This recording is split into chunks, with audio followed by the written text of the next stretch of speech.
তোমরা তো জানো বন্ধুরা, সময় এবং স্রোত কারোর জন্য অপেক্ষা করে না। একবার চলে গেলে সময় আর ফিরে আসে না। একটা ঢেউ চলে গেলে সেই ঢেউটা আর ফেরত আসে না। সুতরাং বন্ধুরা, সময়ের কাজ সময়ে করে ফেলতে হবে।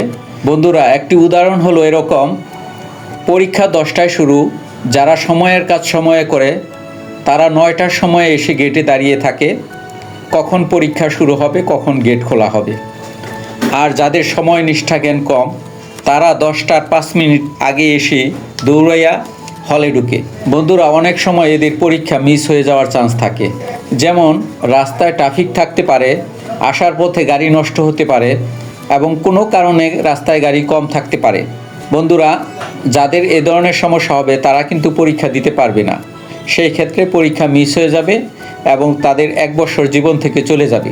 তাই বন্ধুরা, সময়ের কাজ সময়ে করে ফেলা হচ্ছে উত্তম পন্থা। বন্ধুরা, ভিডিওটা যদি ভালো লেগে থাকে, কথাগুলো যদি ইনফরমেটিভ হয়, তাহলে ভিডিওটা লাইক করে দিও এবং চ্যানেলটা সাবস্ক্রাইব করে দিও।